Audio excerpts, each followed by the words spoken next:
Bills Mafia tonight on a special pre-recorded edition of the Air Raid Hour. We're going to go through our no matter what list. It's our favorite episode of the year for anyone who has watched this show in the past. So we're going to get right to that in a moment. And please don't be offended when we don't get to the comments in the comment section because this is pre-recorded. But feel free to have a conversation in the comment section as we always enjoy the engagement that you guys have with one another. But we will get to our show shortly. But first, the intro.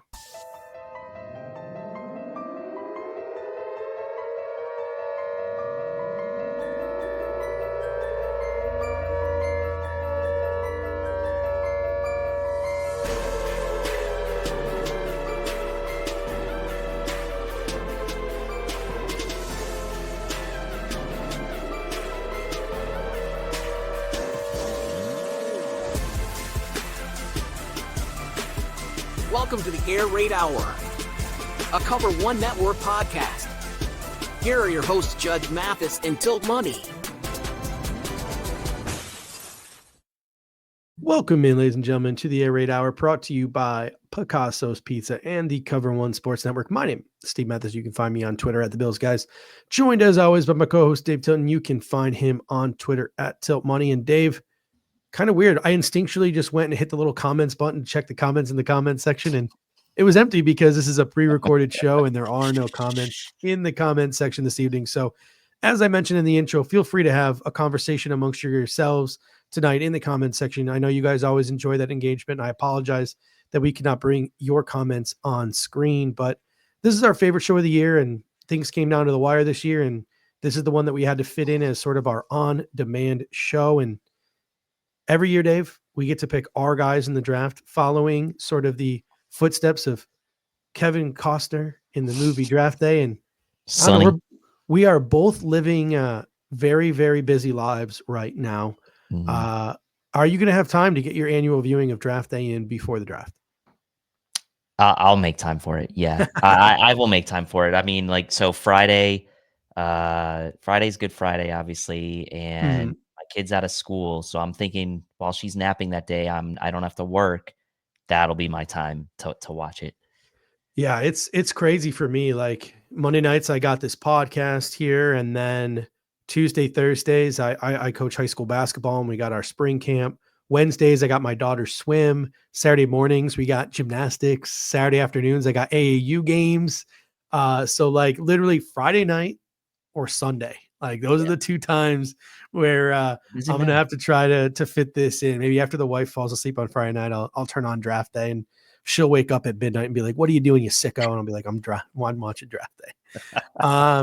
So for those of you who have never seen Draft Day, in the movie Draft Day, Kevin Costner writes on a Post-it note very, very early in the movie, the name of a football player.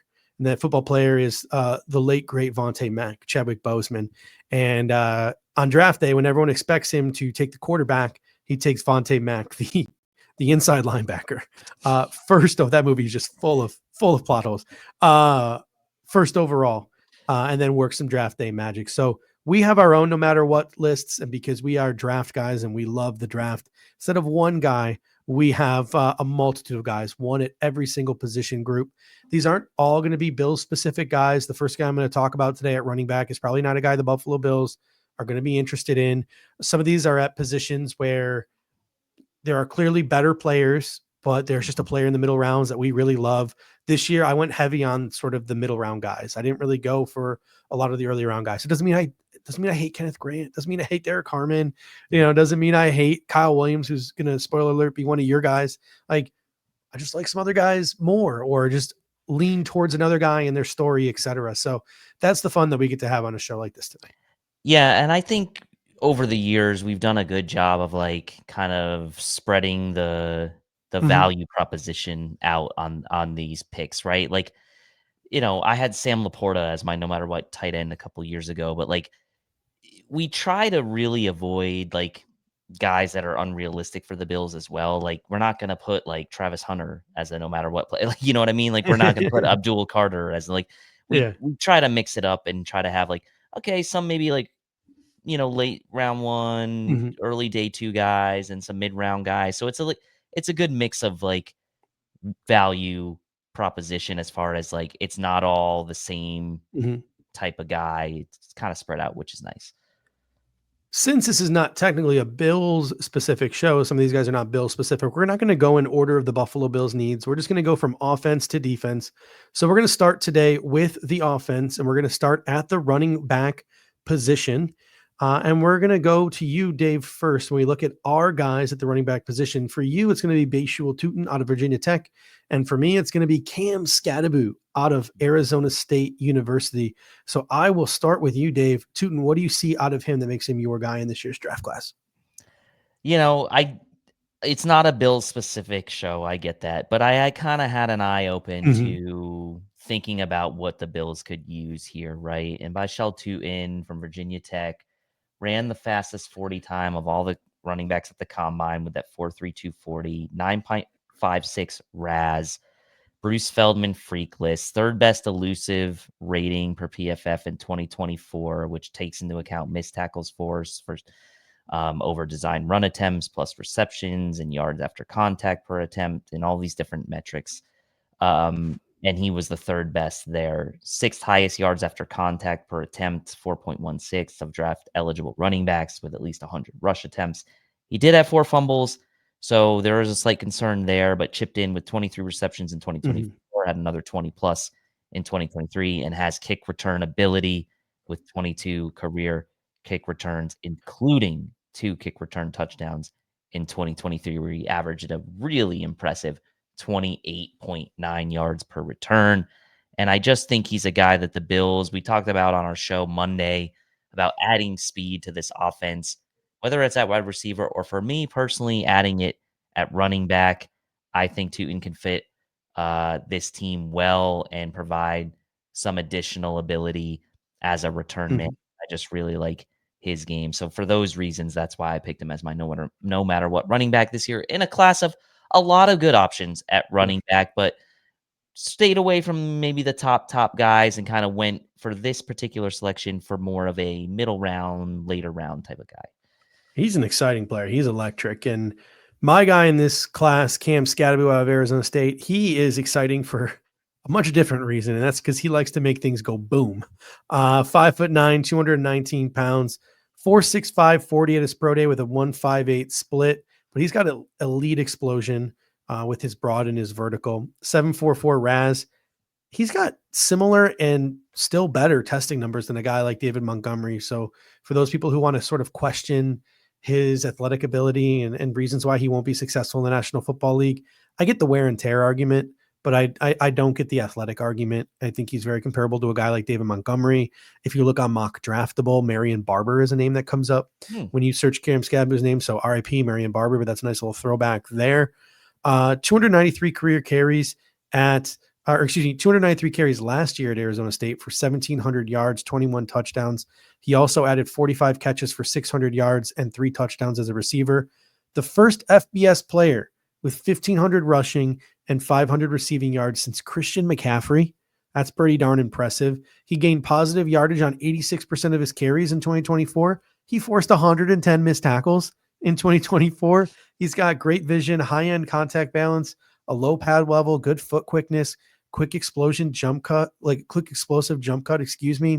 He's an excellent route runner, a guy you can just dump the ball off to and he can gain yards. And you just got to look at this guy's pedigree. I mean, Sacramento State for 2 years and he transferred to ASU. That program is a mess coming out of the Herm Edwards abyss, the Herm Edwards nightmare.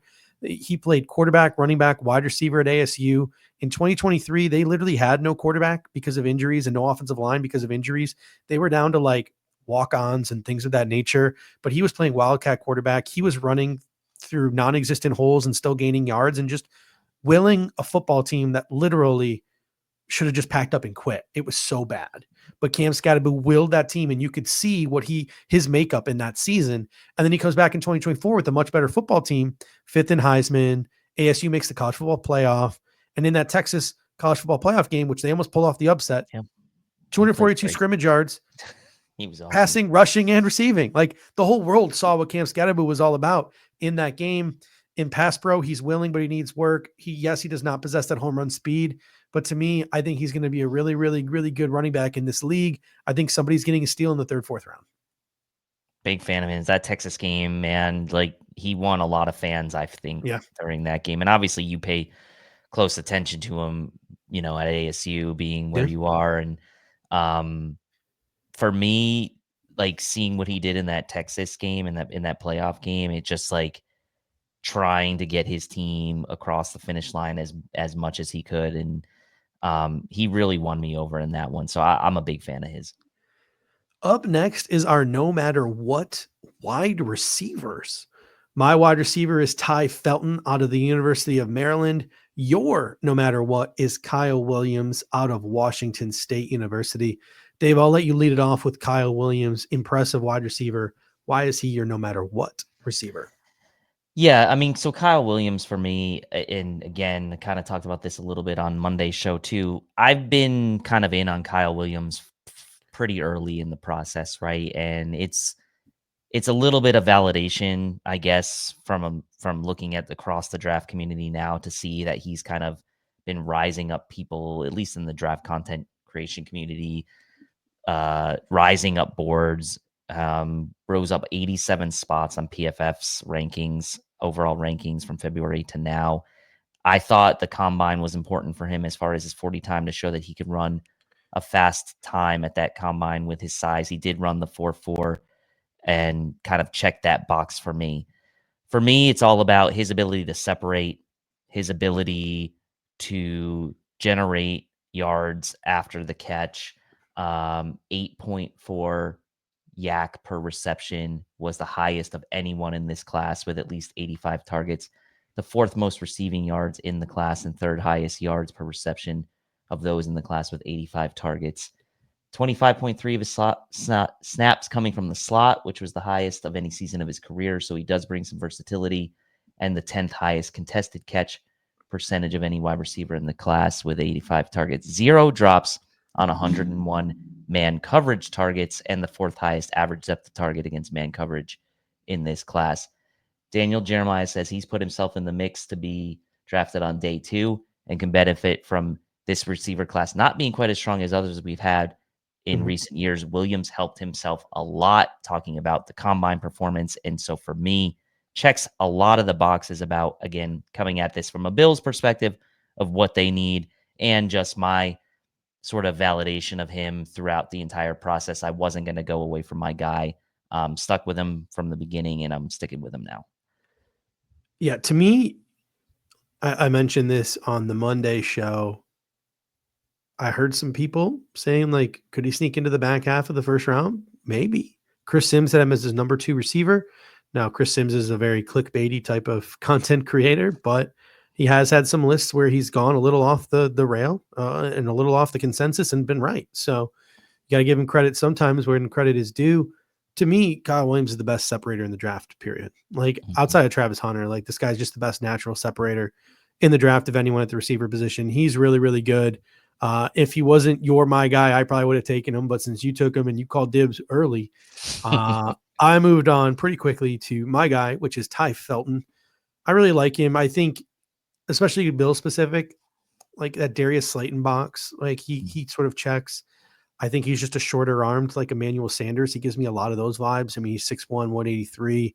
He's got a 4.37 40 with a 1.51 split, 89th percentile vertical, 91st percentile broad. He's an explosive athlete. Ty Felton is.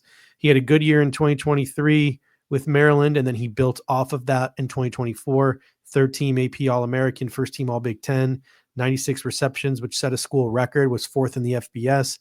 He had over 1,100 yards. He had 9 touchdowns. Team captain, started all 12 games. He's just a true Z. I mean, he's a little thin, which is a concern. Obviously, he's not going to be the biggest contested catch guy in the world. He's willing to get after it in the run game, but he's not going to be the best in sort of, run blocking. But he's a true vertical guy with some yak ability too. Good stride speed, good route cuts. He's able to separate. He's got good body control. He's strong and dynamic with the ball in his hands. He's a yak guy. Good ball tracking ability, which I think he really put on display at the Senior Bowl. He dealt with some terrible quarterback play. Again, like, the Bills really loved Emmanuel Sanders, and they tried to get him for years and years and years. I know this guy doesn't have 34-inch arms like Emmanuel Sanders does, but watching him play, I just see little shades here and there of Emmanuel Sanders. I think the Buffalo Bills might be intrigued by that. And I'm certainly intrigued by that. And that's why Ty Felton is my guy in this draft class at wide receiver. Yeah, a great fit for what the Bills need, right? And I think we talked about that on Monday too. Second most targets of any wide receiver in 2024, 143 targets. Fourth most yak you mentioned in the class with at least 85 targets, and certainly would be a fit for what the Bills need. And I would be a fan of that pick as well. Up next on our My Guys list is the tight end position. The Buffalo Bills could possibly be looking to add a tight end. Quentin Morris is still not on the roster. I know there are a lot of Zach Davidson truthers out there, but even after that, the Buffalo Bills do need to add some competition for that TE3 spot and start to plan for the future. My guy at the position is Jalen Conyers out of Texas Tech. Yours is Jackson Hawes, out of Georgia Tech. Explain to the people why Jackson Hawes is your no matter what tight end. And I think we both went for sort of these later round guys because the Buffalo Bills don't really have a need at tight end. So I think we both leaned that way. No Ty Warren for either of us. No, they certainly don't have an early need for tight end, right? After spending a first round pick on Dalton Kincaid a couple years back. Jackson Hawes, the reason I went with Jackson Hawes is because, a lot of reports on him are that he could be the best blocking tight end in this draft. And while that might not excite a lot of people, I do think some of the comments made by Brandon Beane at the end of the season talking about how Dalton Kincaid needs to increase his play strength. We know Dawson Knox is a pretty good blocker, but to round out that room, to me, Jackson Hawes seems like a guy that would really fit well. The report from Lance Zierlein on Jackson Hawes' strengths: salty demeanor makes him an extension of the offensive line. That sounds really nice to me. Dips and explodes hips into targets to dig them out. Impressive hand usage and technique in pass protection. And he has decent hands when he's targeted as a passer, which was obviously extremely low volume in his career. It was a Yale transfer before ending up at Georgia Tech, and he was second team All Ivy League in 2022 and 2023 for that. But obviously, you're drafting him to be a blocking tight end and then kind of calling upon him to catch a ball every once in a while, kind of like I would say a Lee Smith type of role, right? From what we had several years back. But I'm all about extending the nastiness in the run game. The Bills love to use that extra offensive lineman, love to get some nastiness out of the tight end position as well, blocking it up in that run game. And so for those reasons, with my eye on the Bills here, I picked Jackson Hawes. Yeah, really nice, floor, being that niche guy, that Lee Smith type of blocking tight end. He's definitely probably going to make a career in the National Football League, get a second and third contract out of doing that. I went with my guy for a little bit higher of a ceiling. I went with Jalen Conyers out of Texas Tech, transferred, previously was at Arizona State. That's why I knew about him before a lot of other people did. Have season tickets, got to see him play in person. And then before that, he was at Oklahoma.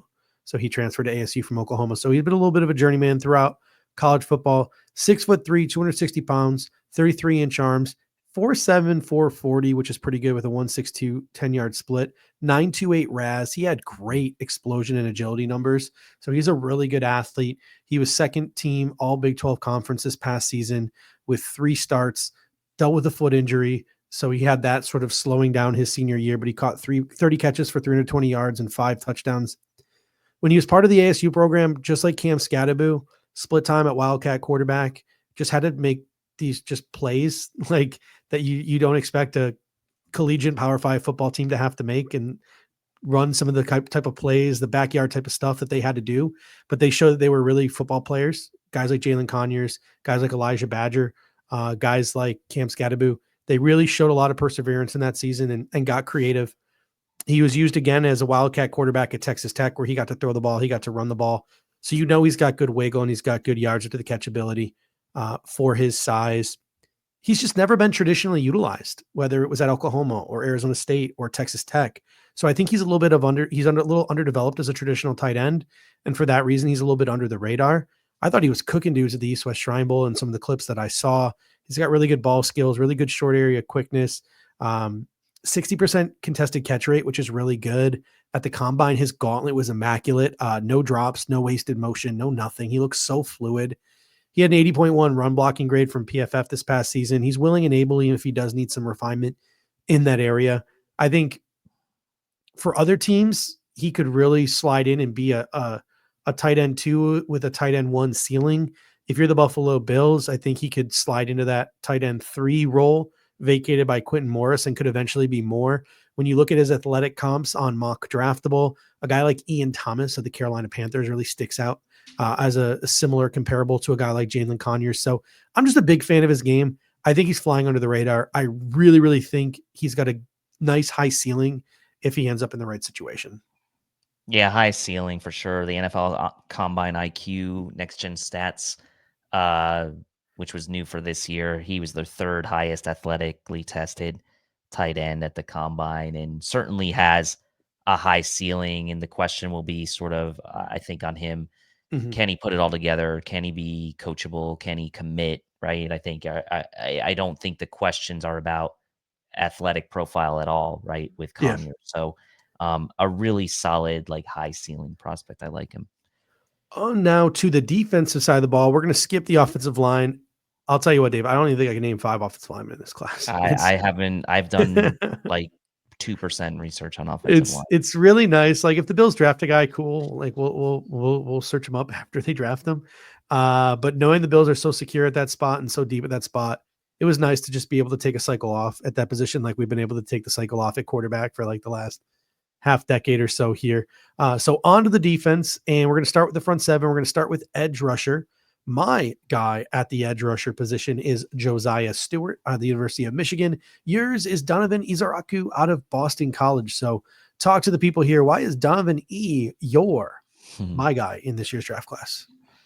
Yeah, Donovan E is another guy for me that kind of I was gravitating to early in the process and kind of spoke out support for him somewhat early on. 8.12 RAS, spent his entire career at Boston College, just filled with production, a career that included 47 tackles for loss and 30 sacks, including a whopping 21 tackles for loss and 16 and a half sacks in 2024, which was second in the nation, only behind Mike Green. He's the only player under 6'3" with 30 edge player under 6'3" with 34 plus inch arms and 80 plus inch wingspan. So if you worry about his size being 6'2", 248, he's got the length in his arms and his wingspan to make up for that. Led this edge class in quarterback hits in 2024 with 20, and one of only 4 draft eligible edge players with 400 snaps to have a 90 plus defense grade, 83 plus run defense grade, and 90 plus pass rush grade per PFF in 2024. And for me, I think the production, and I talked about this in our show that we did on edge players, I'm giving more credence to production this year at the collegiate level. So we talk about other players like Shamar Stewart and others who like maybe didn't have the production at other positions or even at just across the defensive line. Donovan E just stands out to me. BC is a good program. They put good defensive players into the NFL year after year. We obviously know about Matt Milano. I'm not saying like you can jump to those conclusions, but they have a history of putting good defensive players in the NFL. And for me, for what the Bills need, a guy that has a reputation and a proven track record of getting to the quarterback, Donovan E for me, right around that pick 30, would be quite intriguing. Yeah, I feel like the Harold Landry comps, I know it's the Boston College helmet that probably does it, but the Harold Landry comps, I think, are real with him. And it's funny, both of us really did not take sort of the length and strength sort of edges that the Buffalo Bills are typically drawn to. Both you and I did, picked guys who probably projected the National Football League as 3-4 outside linebackers or like that sort of Von Miller type of edge Von rusher. Miller, Jerry Hughes, that type of guy. Yeah, the NFL, the 4-3 base defenses will need to make sort of a plan for and to plan around in order to implement them into their rotation. To me, Josiah Stewart, one of the funnest players to watch in this draft class. I mean, probably the most violent player. Him and Cam Scadaboo, I think, are up there in this draft class. The size is an issue. 6'1", 249 pounds. That's second and 13th percentile. 79-inch wingspan. That's 30th percentile. 31 and 7/8 inch arms. That's 5th percentile. 9.5-inch hands. That's 25th percentile. I get it. I understand the issues that come along with Josiah Stewart and projecting him to the National Football League. But as Stephen A. Smith would say on First Take sometimes, I don't care. I don't care. Some of these statistics are just insane with Josiah Stewart. Pass rush win rate on true pass sets, which is sort of filtering out RPOs and play action and plays where the quarterback releases the ball in under 2 seconds. On true pass sets, he's got a 39% pass rush win rate. That's absolutely insane. The next closest player is Braden Swinson at like 30%, and then no one else is even close to that. Like, it's just, he's in a league of his own in terms of getting to the quarterback. He had 9 sacks and 37 pressures in 2024 with a best in class 27.3 pass rush win rate just in any type of passing set. Now, some people will like to poo-poo on that and talk about how he had Kenneth Grant and Mason Graham and all those various different things, but multiple people within that Michigan program have stated Josiah Stewart was the toughest player on that football team. On a Jim Harbaugh coach football team, Josiah Stewart was the toughest football player. He is violent. He sets the edge despite his size. He takes on pullers. They were playing with the 4-eye this season, and he was holding his own. So I don't want to hear it that he is not big enough to play in the National Football League, or he's not big enough to play in a 43 defense. The Buffalo Bills made Jerry Hughes work for years as a 4-3 edge. His speed to power is ridiculous. He had a game against USC this year where he had 8 pressures, 4 quarterback hits, and 2 sacks. He's got a really sophisticated pass rush plan. He's got a dip and rip, a speed to power, a Euro chop. Like, this dude has it all. This dude gets to the quarterback. If there's anyone I'm willing to bet outperforms the traits, it's going to be Josiah Stewart. Big fan of Josiah Stewart. I mean, almost had 4 consecutive seasons of double-digit tackles for loss. 2023 was 1 tackle for loss away from double digits.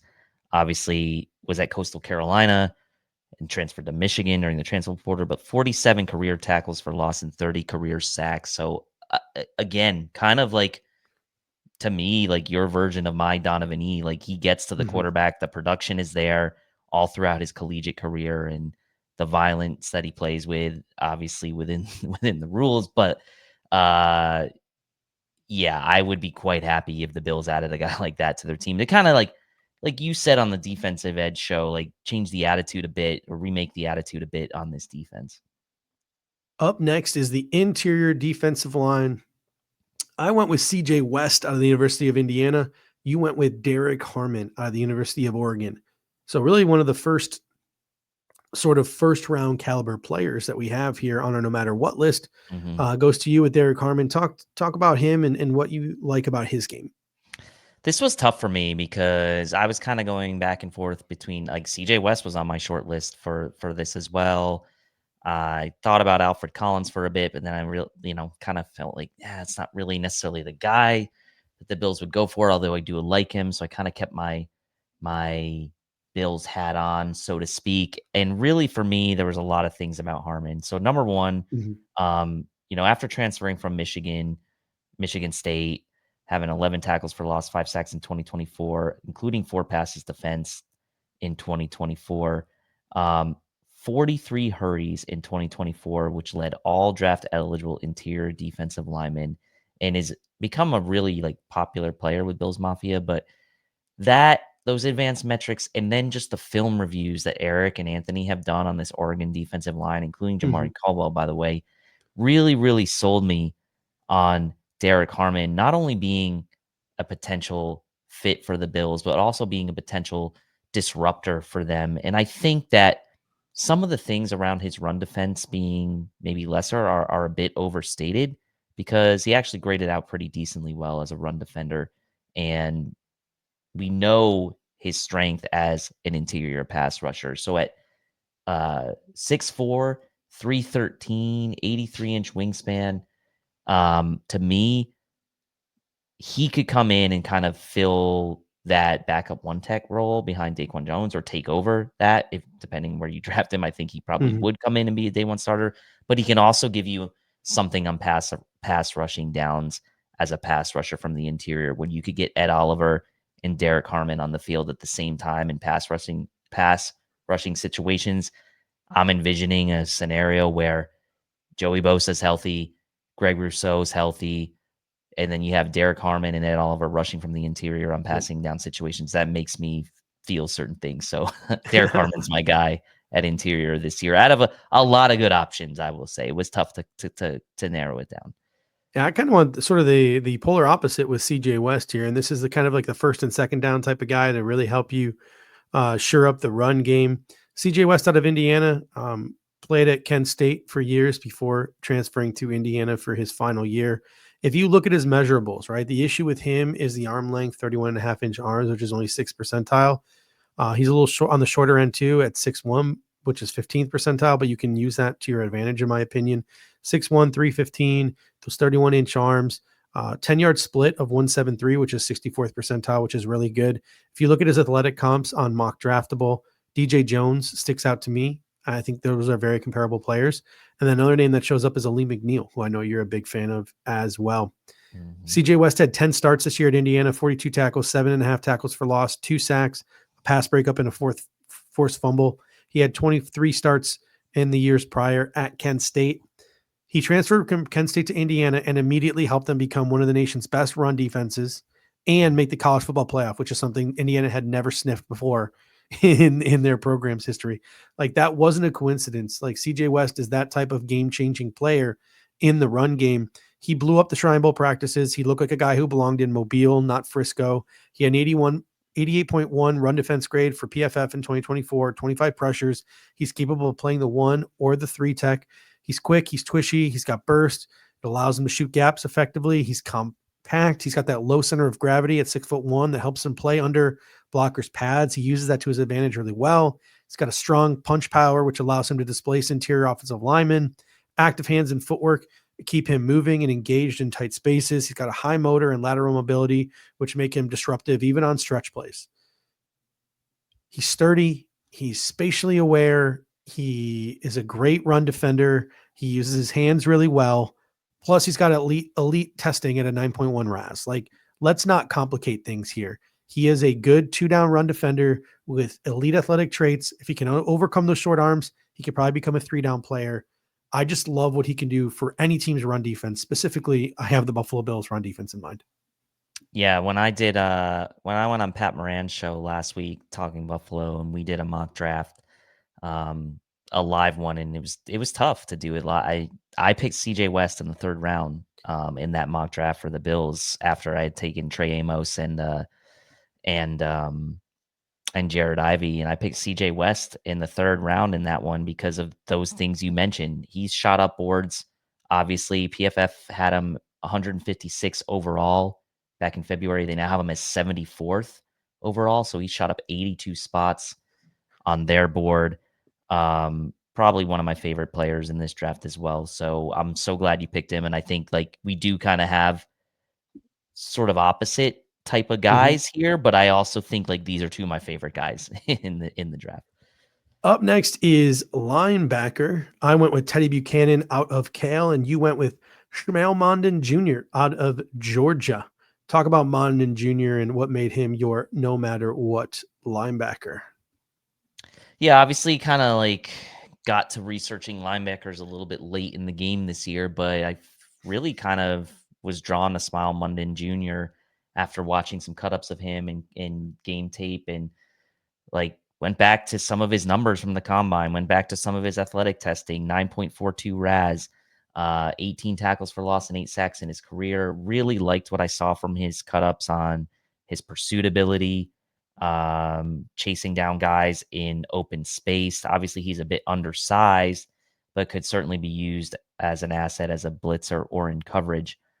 He was expected to have a top 30 visit with the Ravens, so that's something I'm paying attention to, because if the Ravens are interested in the linebacker, I am now automatically interested in that linebacker. It does have some lower body injury history, but has played through a lot of it. Lance Zierlein from NFL.com says Mondon's strengths are pursuit on outside runs with a gear shift that he has, and leveraged, reliable tackler with plus athleticism and technique, and fluid in space with above average range and zone, rips downhill with good elusiveness as a blitzer. Sounds a little bit like Terrell Bernard if I'm not, trying to jump to too many conclusions.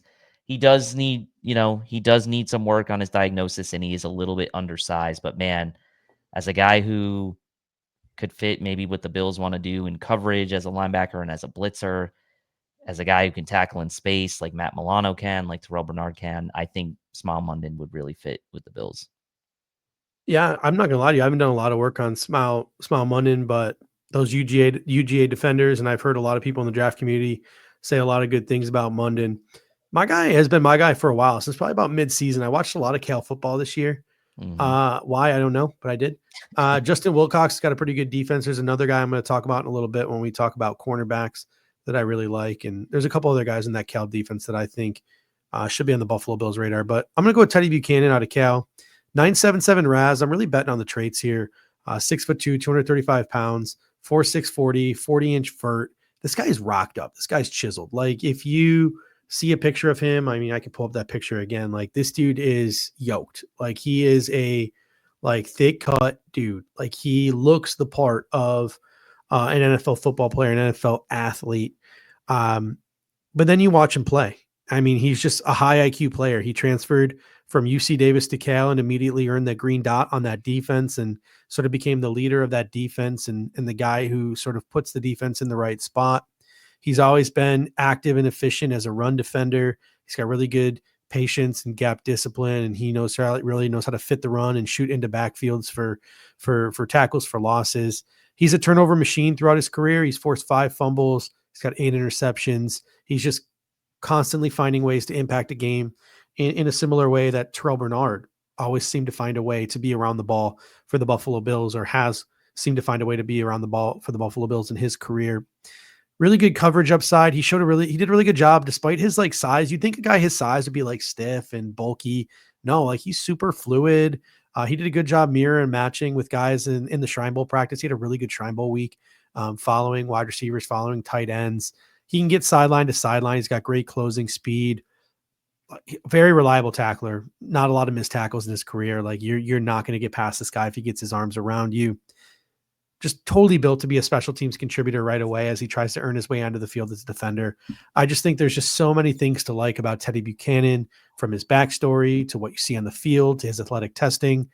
Again, it's just let's not complicate things. I think his draft buzz is really growing. Had a big Shrine week, had a big combine week. I think he's a guy who's going to hear his name called earlier than people think. Yeah, I mean, PFF had him graded super high in 2023 at UC Davis in a number of their categories, but still graded out pretty well in 2024. You mentioned the tackling, had 83 plus grades in back-to-back years in 2023 and 2024. And in coverage, too, you mentioned in 2024, Cal only allowed 18 receptions on 32 targets in coverage for only a 56.3% completion percentage against, which is pretty strong for a linebacker of his size, I would say. So yeah, Teddy Buchanan, certainly someone on my radar now. After you kind of mentioned him a couple weeks ago, I went back and was like, man, yeah, this guy is really good. I'd be stoked to kind of get a guy like that, especially if the Bills end up keeping a lot of those picks in day 3. Yeah, use one on this guy. I'd be quite happy. On now to the secondary. My guy at the cornerback position is Noel Williams out of Cal. I told you guys I was going to double dip on those Cal guys, and you went with Trey Amos out of Ole Miss. So you got the 2 first round pedigree guys. I don't have any first round pedigree guys on my list. Maybe my last guy could slide in there. I doubt it, but maybe he could. But what do you like about Trey Amos? Because he just seems like he's just, if you want to, not to steal your thunder too much, but if you want to if you just do word association and say position and player in this draft class, defensive tackle, Derek Harmon just fits, I think, what the Buffalo Bills are looking for. You think Derek Harmon, you think Buffalo Bills. I think Trey Amos is very similar and close to that as a cornerback. You think cornerback, you think Bills, what the Bills like at cornerback, you just immediately associate Trey Amos.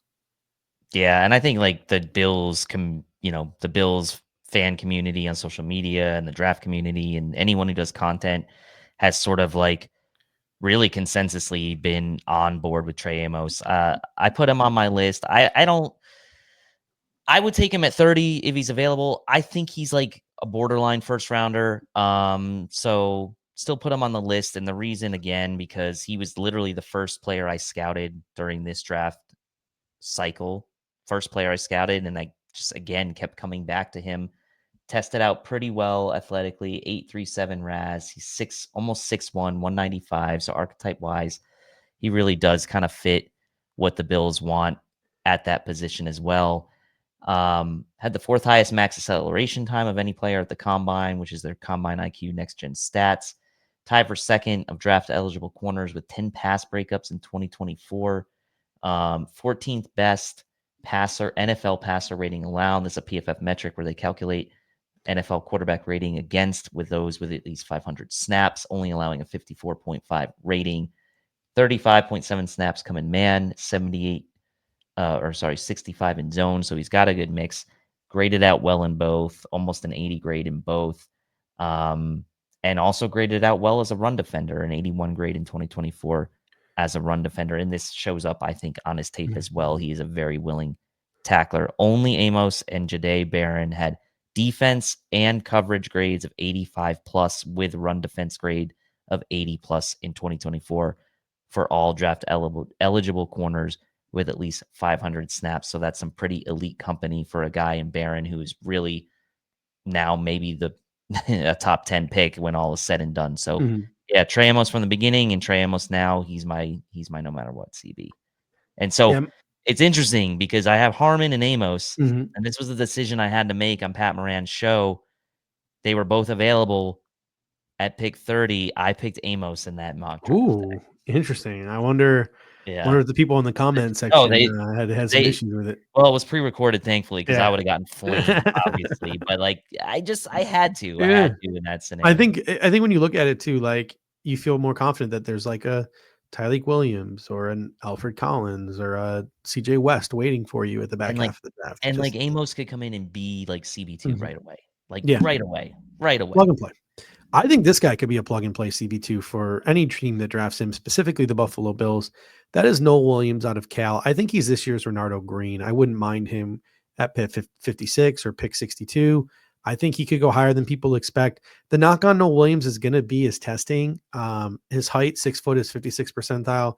His weight, 199, is 53rd percentile. His wingspan is 46th percentile. His arm length of 30 3/4 inches is 24th percentile. 4.5 40 is 56th percentile. His vert was 20th percentile. His broad was 38th. So not the greatest athlete in the world, but honestly, at cornerback, that doesn't mean all that much. This guy's production profile is ridiculous. Second team all AP All-American this year. First team all ACC. Kind of weird to say that when you play at Cal, but he led the FBS with 7 interceptions this past season. Tied for the team lead with 9 pass breakups. Tied third in all of FBS with 16 pass defense. He can return kicks too. He returned a kickoff 80 yards for a touchdown. Started all 13 games. He's durable. 52 tackles, tackle for loss, forced fumble. He's got really good ball skills. I mean, to repeat myself, Power 5 leading 7 picks last year, but 14 picks in total over the course of his college career. He's got eyes in zone, and ball skills are his greatest strength. He's a very physical and press man and against the run. He plays with an edge and a physicality. He competes. He had a very impressive go against one of the more physical receivers in this year's draft class, and Elik Aminor out of Stanford. They had a really good battle, and he won a lot of those one-on-ones. He checked all the boxes he needed to at the Shrine Bowl with a solid week. He looked really good at the combine, not so much in the testing, but in the drills. He was fluid. He made everything look easy. Again, the athleticism is a concern. It's not for me. He's an aggressive player, right? Sometimes he jumps when he shouldn't. He gets a little grabby, but you'd rather talk a guy down than have to convince him. And this guy is just an absolute dog. I think he can play zone. He can play man. He's got those ball hawking abilities. He can fit the run. Like, he can do everything. So I think he's this year's Renardo Green. I think people will overlook him a little bit because of his testing. I don't think they should.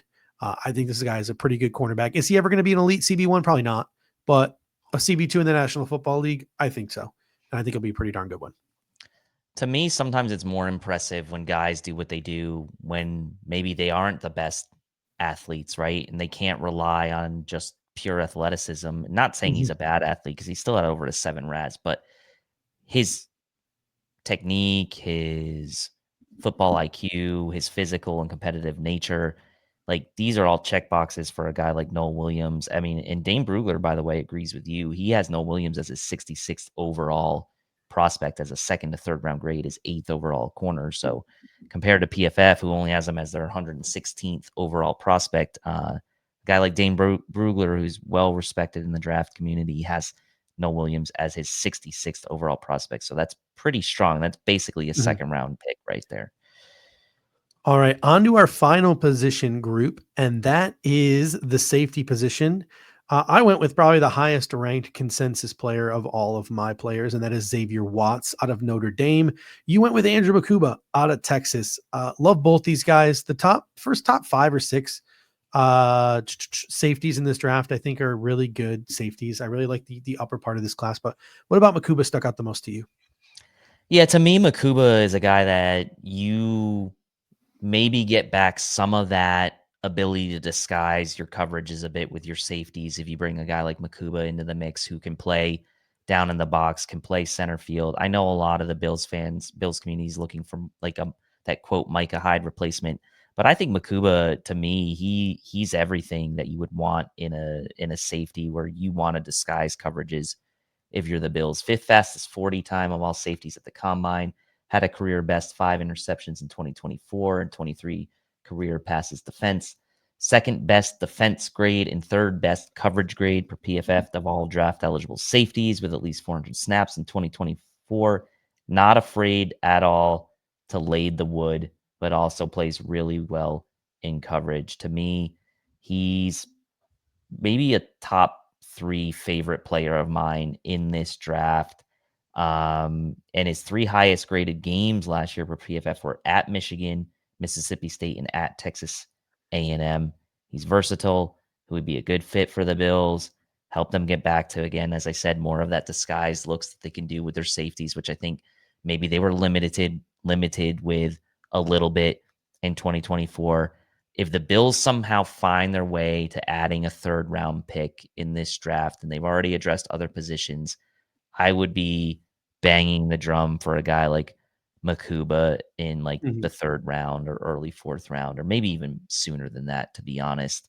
PFF has him as their 63rd overall prospect, which is shot up from 97th overall, so up 34 spots for them.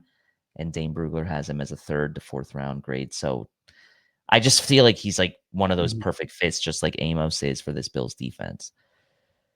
Yeah, I really like Makuba, and I really like the fact that he can play the post and like he can drop back in sort of center field, which is sort of a trait I think is missing with the Buffalo Bills. And that's another reason why I really like this next guy that I'm about to talk about, and that's Xavier Watts. I think this is a fringe 1st round talent. And we talked about this on a previous show, and you spoke about it a little bit when you talked about Trey Amos, how Trey Amos was the first guy you scouted and you really never wavered. Like guys, like you have recency bias with guys you watch, but yet even with that recency bias, no one could jump or no one could really get above Trey Amos for you. That's Xavier Watts for me. Xavier Watts was the first player that I really looked into. I was working on a couple of like different things before life got too busy. I was like, you have all these grand plans. I'm like, I'm gonna do all these YouTube shorts and I'm gonna bring back the Cover One College Football channel. Like I'm gonna do like I have all these grand plans, and then like life smacks you in the face. So I was doing a couple of like trial runs on like some content and stuff that just never saw the light of day. And one of the things that I was doing was I was working on I was using Xavier Watts as my player. Like that I was studying him, I was researching him, I was doing all these profiles on Xavier Watts and really digging into him. Athletically, he's never going to wow you. He kind of reminds me of Brian Cook of the Kansas City Chiefs a little bit. Just an average athlete, 5'11", 44th percentile, 204, 68th percentile, 76-inch wingspan, 61st percentile, 31.5-inch arms, 52nd percentile. He's got small hands, 8 3/8 inches, but the production profile is out of this world, right?